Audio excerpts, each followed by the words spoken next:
Sita Thakurani.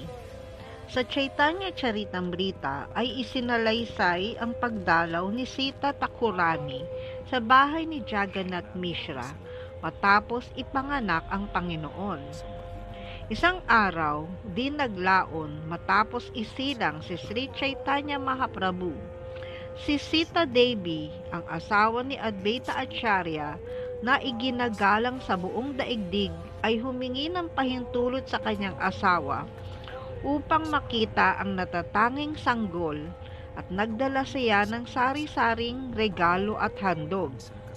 Nagdala siya ng iba't ibang uri ng gintong palamuti, mga pulseras, armlet para sa braso, kwintas at alahas sa paa.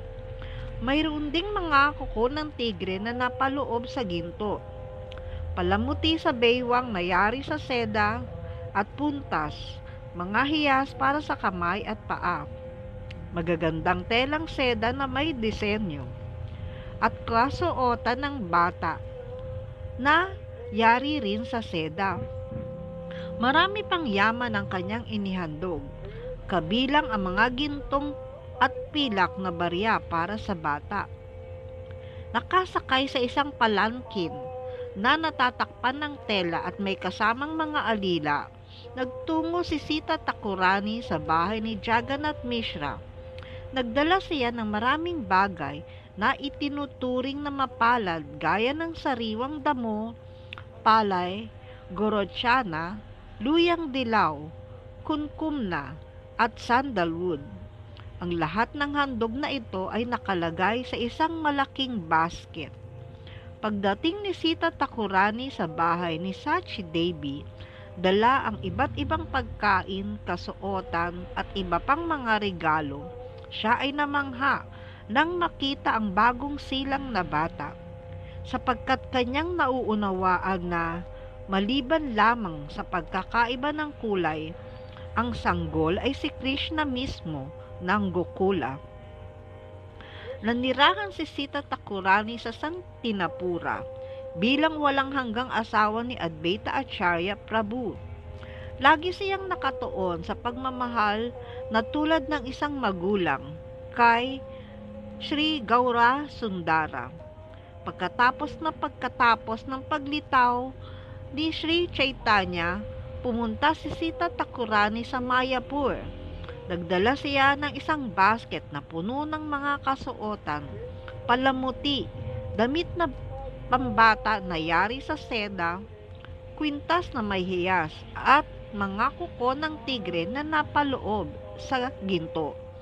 Upang sambahin ang gintong sanggol, nagdala rin siya ng mga bagay na mapalad gaya ng sariwang damo, luyang dilaw, kunkumna at sandalwood. Mula kay Sita Thakurani, nagmula ang kahangahangang pangalan na Nimay na iginawat sa Panginoon. Sa Krishna Lila, si Sita Thakurani ay si Yogamaya. Sa seremonya ng kapanganakan ni Krishna, nagbigay siya ng maraming tagubilin kina Nanda at Yasoda ukol sa pag-aalaga sa bata. Sa parehong paraan, sa Gaura Lila, si Sita Devi ay madalas na tumutulong kay Sachi Mata sa pagpapalaki kay munting Nimay. Si Sita Devi at si Sachi Mata ay iisa ng isip at damdamin. Ang kanilang buhay at kaluluwa ay si Nimay. Dahil sa dalisay na pagmamahal na tulad ng isang magulang ni Sita Devi, madalas siyang piliin ni Sachi Mata bilang unang tao na sumasamba kay Nimay, pandit, tuwing may mga kapanapanabik at mapalad na seremonya. Makalipas ang ilang taon, si Sri Chaitanya Mahaprabhu at si Sri Nityananda Prabhu ay madalas bumisita sa Santinapura upang dalawin sina Advaita Acharya at Sita Thakurani.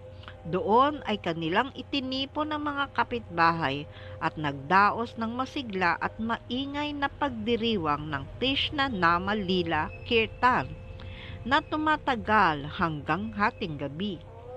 Nang lumapit ang Panginoong Chaitanya sa Jagannath Puri, si Sri Advaita Prabhu at si Sita Devi ay regular na bumibisita sa kanya roon.